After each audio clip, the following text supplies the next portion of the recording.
12 जुलैला रवींद्र महाजनी गेले आणि ते गेल्याच्या बातम्या मीडियामध्ये ज्या वेगानं पसरल्या आणि पुढच्या काही दिवसामध्ये प्रत्येकाने स्वतःचा हात साफ करून घेतला सोशल मीडियावरती.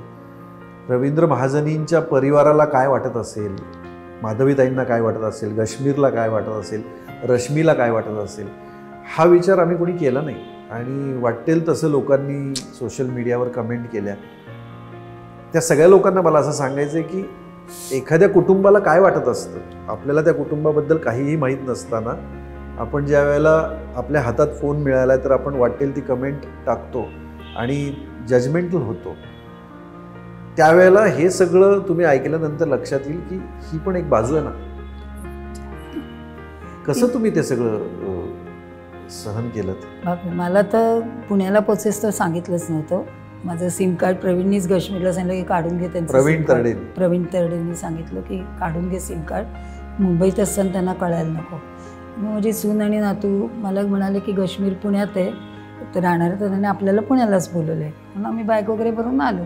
गाडीत मी मस्त हसत खेळत नातवाशी बडबड करत आले इथे. नंडेकडे बसायला नंडेकडे तो उतरला आहे. मला आश्चर्य वाटलं एवढं गरज नंडेकडे आलेलं आहे कसं उतरला. पण काही मनात पण नाही की असं काहीतरी भयंकर घडलं असेल. जे टी व्हीवर वगैरे यायला लागलं होतं सगळं. पण नंडेकडे गेल्यानंतर माझ्या जुन्या मैत्रिणींना बोलवून घेतलं होतं. वर्षा काळे, प्रतिभा भंडारी आणि भाग्यश्री देसाई. त्या तिघी येऊन थांबल्या होत्या की मला हे करायला. आणि मग गेल्यावर मला चहा वगैरे दिल्यानंतर नंडेनी हात हातात घेऊन हळूहळू सांगितलं की रवी गेला.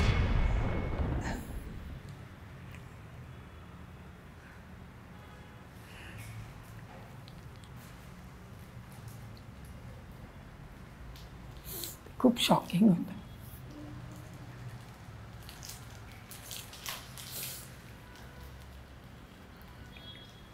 त्या सगळ्यांनी मग धीर दिला. नणंद पण खूप, कमलिनी फडके, त्यांचं पण प्रकाशन होतं. पूर्वी लेखिका होत्या, त्या पण छान लिहायच्या.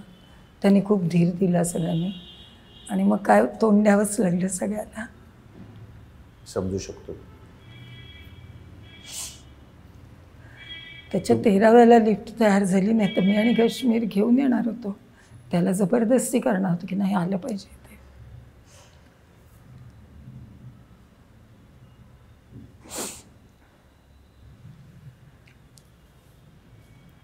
रवींद्र महाजनी तुमच्या सोबत आहेत. रवींद्र महाजनी कुठेही गेलेले नाही आहेत. तुम्ही ज्या पद्धतीनं त्यांना जपलंय, तुमच्या मनामध्ये त्यांना ठेवलंय, ते तर कोणीच काढून घेऊ नाही शकणार.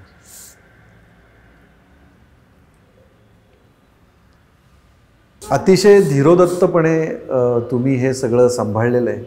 कारण आजकालच्या आयुष्यामध्ये आपण पाहतो छोट्या छोट्या गोष्टींमध्ये इनकम्पॅटेबिलिटी आली किंवा एखाद्या पत्नीला त्याच्या पतीचा स्वभाव खटकला तर चटकन निर्णय घेतात आणि वेगळे होतात.